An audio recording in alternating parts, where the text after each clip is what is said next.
बहुत समय पहले सम्मन का एक गरीब परिवार रहा करता था। सम्मन की पत्नी का नाम नेकी था। उनका एक सेऊ नाम का बड़ा ही प्यारा पुत्र भी था। वे सभी बहुत गरीब थे। वे कबीर साहिब के तत्व ज्ञान से परिचित थे और उनके द्वारा बताई गई भक्ति को मन लगाकर किया करते थे।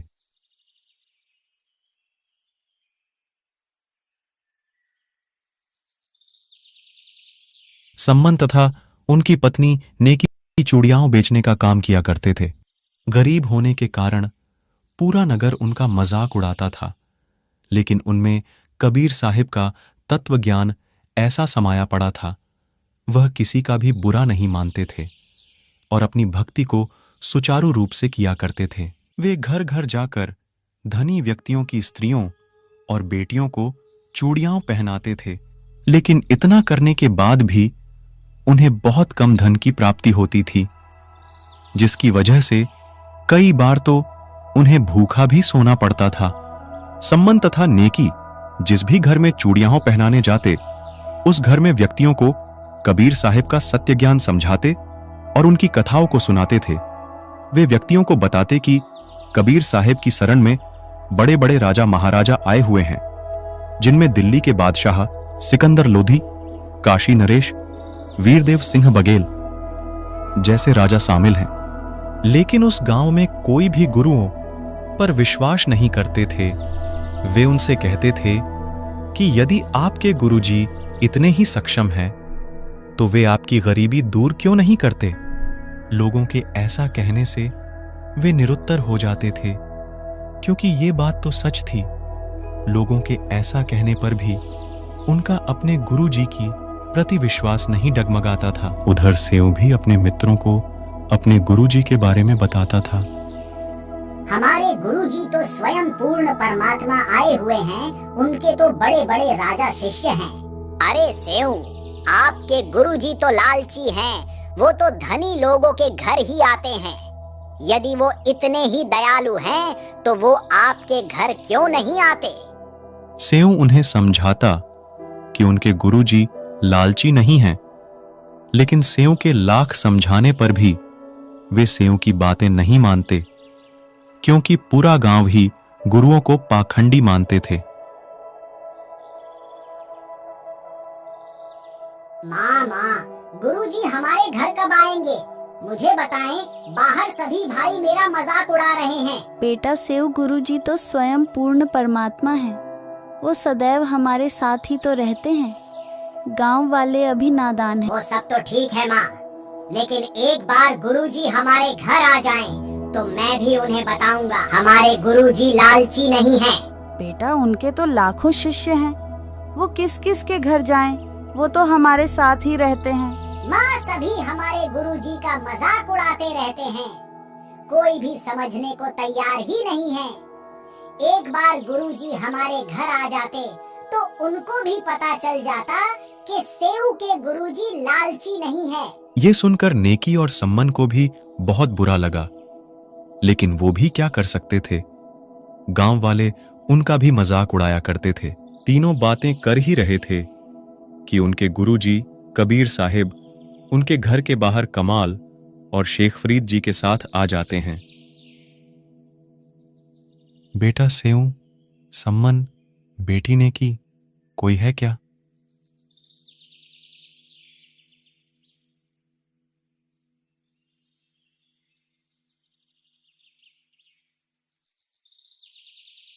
अरे अरे, देखना तो, लगता है गुरुजी आए हैं। लगता है हम सभी गुरुजी की बातें कर रहे हैं, इसीलिए हमें भ्रम हुआ है। वो हमें यहाँ इन गरीबों को थोड़ी जानते होंगे। थोड़ी देर बाद कबीर साहिब फिर से आवाज लगाते हैं और कहते हैं, बेटा सेऊ, सम्मन, बेटी नेकी, कोई है क्या घर पर? देखो, आपके गुरुजी आए हैं। इतना सुनते ही तीनों के तीनों पूरी गति के साथ बाहर भागते हैं। वो सभी अचंभे में थे। बाहर देखा तो सच में कबीर साहिब दो संतों के साथ खड़े थे। उनको विश्वास नहीं हो रहा था। सभी अपने गुरुजी को बिना पलक झपकाए देखते रहते हैं कि कहीं हम सपना तो नहीं देख रहे। भक्तों, कोई अब गुरुजी को अंदर आने को भी कहेगा क्या, या फिर यूं ही देखते रहेंगे? बच्चों, आज हम आपके घर ही रुकेंगे और सत्संग करेंगे। बेटा सम्मन, चलो अंदर चलते हैं। ये सुनकर तीनों बहुत खुश हो जाते हैं। वे कबीर साहिब को अंदर लाते हैं और एक बिछौना बिछा देते हैं। उन्होंने कबीर साहिब जी से खूब ज्ञान सुना। तभी भगत सम्मन कहता है, गुरुजी कैसे दया करी हम तुच्छ जीवों पर। आप तो अंतर्यामी हो। आज ही आपका बेटा सेऊ आपको बहुत याद कर रो रहा था और आप आज ही हमारे घर आ गए। आपने कैसी दया करी मेरे मालिक। हे गुरुदेव, भोजन की सुनाएं, आपको भूख लगी होगी। भूख तो लगी है बेटा, भोजन बना लो, खाना खाएंगे भगत।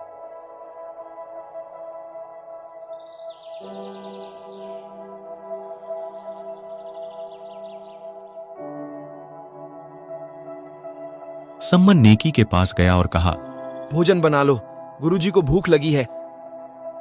भगत जी, खाना कैसे बनाए? घर में तो आधा सेर आटा भी नहीं है। लाओ अपनी चुनरी को दो, मैं इसे गिरवी रख के आटा लेकर आता हूँ। मैंने पहले ही इसे बेचकर देख लिया, लेकिन ये पुरानी और फटी हुई है। कोई भी इसे लेने को तैयार नहीं है जी। मैं कितना नीच हूँ। आज ही गुरुजी मेरे घर आए हैं और मैं उन्हें भोजन भी नहीं करा सकता। ऐसा करते हैं, रात को चोरी करके आटा ले आएंगे। कोई भी आटा उधार भी नहीं दे रहा है। माँ, आप ये क्या कह रहे हो? चोरी करने से अच्छा तो हम भूखे ही रह लेंगे। बेटा, हम तो भूखे ही रहेंगे। हम गुरुजी को भोजन कराने के लिए चोरी करेंगे। हमें इस नगर को भी तो बचाना है, वरना सभी को एक साधु के भूखे जाने देने का पाप लग जाएगा। और वैसे भी धनवान के घर से की गई चोरी को यादि दान कर दे तो उसका पाप नहीं लगता बेटा। सम्मन कबीर साहिब के पास जाता है। गुरुजी, एक समय का ही भोजन है, माफी चाहते हैं। हम आपको सुबह भोजन करा देंगे। ठीक है बेटा, वैसे भी अभी भूख खत्म सी हो गई है और रात्रि भी हो चुकी है। सो जाते हैं। कबीर साहिब सो जाते हैं। वही सम्मन नेकी और सेऊ रात भर जागे रहते हैं। सेऊ और सम्मन रात को नगर में चोरी करने के लिए निकल जाते हैं। दोनों एक सेठ की दुकान के पास पहुंच जाते हैं। दोनों मिलकर उस कच्ची बनी हुई दीवार को तोड़कर उसमें एक खड्डा कर देते हैं ताकि वे वहां से दुकान के अंदर जा सके। बेटा सेऊ, मैं अंदर जाता हूँ। यदि कोई बाहर आए तो आप मुझे बता देना। नहीं पिताजी, अंदर मैं जाता हूँ, आप बाहर खड़े रहना। नहीं नहीं, मेरे बच्चे, यदि आपको कुछ हो गया तो मेरा क्या होगा? आप बाहर रहे बेटा। पिताजी, मैं छोटा हूँ। यदि मुझे किसी ने पकड़ लिया तो बालक समझकर छोड़ देंगे, लेकिन यदि आपको पकड़ा तो राजा से कहकर कड़ी सजा दिला देंगे। इसीलिए मुझे अंदर जाने दे। सेऊ सेठ की दुकान में घुस जाता है और अंदाजे से 3 शेर आटा अपनी पोटली में डालकर वहां से जाने लगता है। दुर्भाग्य से बेचारे सेऊ का पैर सेठ की ताकड़ी पर लग जाता है, जिसकी आवाज से सेठ जग उठता है। सेऊ कैसे कैसे करके पोटली को बाहर फेंक देता है। पिताजी, मुझे सेठ ने पकड़ लिया है। आप मेरी चिंता ना करें, ये पोटली को घर ले जाए। इसमें एक समय के भोजन तक का आटा है। अरे अरे, तुम तो सम्मन के लड़के हो। तुम चोरी कब से करने लगे? तुम तो भगत व्यक्ति थे। सेठ जी, हम चोर बिल्कुल भी नहीं हैं। वो क्या है ना, आज हमारे घर आटा खत्म हो गया है और मेरे गुरुजी हमारे घर आए हुए हैं। उन्हें भोजन कराने के लिए घर में आटा नहीं था। कोई भी उधार आटा देने को तैयार नहीं था, इसीलिए मुझे चोरी करनी मैं भी पड़ी। तो कहूँ, तुम तो चोरी नहीं करते थे। वो तुम्हारा गुरु तुमसे चोरी करवाते हैं। सुबह होते ही उसे राजा से कहकर सजा दिलवाऊंगा। आप हमारे बच्चे सेव को कहाँ छोड़कर आ गए? वो कहाँ है बताइए। सेऊ को आटा चोरी करते समय सेठ ने पकड़ लिया है। वो वहां से भाग पाने में असमर्थ रहा। उसने ये आटा मुंह तक पहुंचा दिया। जाओ जाके जैसे तैसे बच्चे का सर काट कर ले आओ। अरे आप पागल हो गई हो क्या? ये क्या कह रही हो तुम? मेरे सेऊ का सर काटने को कह रही हो? गुरुजी की इज्जत को बचाने का यही एकमात्र रास्ता है। अगर हम ऐसा नहीं करेंगे तो सुबह सेठ गुरुजी को राजा के पास ले जाकर सजा दिलवा देगा। अब जाओ और बच्चे का सर काट कर ले आओ। सम्मन सेठ की दुकान के पास जाता है और सेऊ से कहता है, बेटा सेऊ, अपना सर बाहर निकालो। मुझे आपसे एक बात करनी है बेटा। सेठ जी, मेरे पिताजी मुझसे बात करने को कह रहे हैं। मेरे हाथों की रस्सी को थोड़ा ढीला कर दो, फिर क्या पता सुबह राजा मुझे क्या सजा दे। फिर क्या पता मैं रहूं या ना रहूं। सेठ सेऊ की रस्सी को सर बाहर निकलने जितना ढीला कर देता है। पिताजी, यदि गुरुजी को बचाना है तो आप मेरी गर्दन को काट दीजिए। बेटा मैं ये कैसे करूं? मेरे हाथ आगे को नहीं बढ़ पा रहे हैं। तो एक ही तो पुत्र है मेरा। पिताजी, यदि आपने मेरी गर्दन नहीं काटी तो मैं आपका बेटा और आप मेरे पिता नहीं। इतना सुनते ही सम्मन ने उस तेज धार हथियार से सेऊ की सर और धड़ एक ही झटके में अलग अलग कर दिए। उधर सेठ ये देखता है तो सोचता है कि यह तो बहुत बुरा हुआ। अब इनके गुरुजी की जगह राजा मुझे फांसी पर लटका देगा। सेठ सेऊ के धड़ को रात को ही चुपके से किसी पुराने पखवाड़े में फेंक देता है।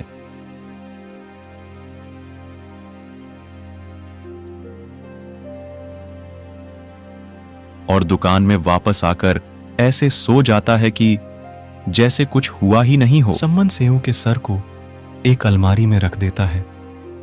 तभी नेकी कहती है, अब जाइए। सेठ ने जहाँ कहीं भी मेरे बच्चे के धड़ को फेंका है वहां से ढूंढकर उसे घर ले आओ। गुरुजी के जाने के बाद उसका अंतिम संस्कार कर देंगे। नेकी के इतना कहते ही सम्मन वापस उसी दुकान के पास जाता है और रक्त की छींटों के पीछे पीछे चलने लगता है। और जहां सेठ ने सम्मन के धड़ को फेंका था वहां से उसे घर लाकर एक पुराने से कपड़े से ढक देता है। सुबह होते ही नेकी खाना बनाने लगती है। तभी सम्मन कहता है, नेकी बच्चे की कोई याद या दुख अपने मन में मत रखना, नहीं तो गुरुजी को खाना खाते समय पता चल जाएगा। नेकी ने कहा, नहीं नहीं, मैं ऐसा नहीं करूंगी, वरना गुरुजी को हम पर शक हो जाएगा। मुझे सब पता है, मैं ऐसा नहीं करूंगी। नेकी और सम्मन कबीर साहिब के पास जाते हैं। दोनों भक्तों और कबीर साहिब से भोजन करने को कहते हैं। तभी कबीर साहिब उनसे कहते हैं कि 3 पात्रों में भोजन और कर लो, 3 आप और 3 हम साथ ही भोजन करेंगे। वो कहते हैं कि गुरुजी पहले आप कर लो, हम बाद में भोजन कर लेंगे। बेटा, आप भी तो कल से भूखे हो, 3 पात्रों में भोजन और करे साथ में भोजन करेंगे। नेकी और सम्मन 2 पात्रों में भोजन कर लेते हैं। तभी कबीर साहिब कहते हैं, बेटा बेटा, एक में और कर लो। तभी वो एक पात्र और बढ़ा देते हैं और मन ही मन सोचने लगते हैं कि गुरुजी यदि सेऊ के बारे में पूछेंगे तो कह देंगी कि सेऊ तो बाहर खेलने गया हुआ है।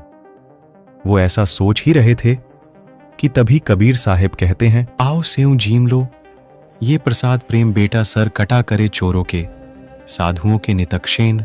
कबीर साहिब के इतना बोलते ही उस कपड़े में हलचल होती है और सेऊ वापस उठ खड़ा होता है और कबीर साहिब के पास जाता है। सेऊ के माता पिता देखते हैं कि सेऊ के गर्दन पर कटने का निशान तक नहीं है। सभी अपने गुरुजी कबीर साहिब को दंडवत प्रणाम करते हैं।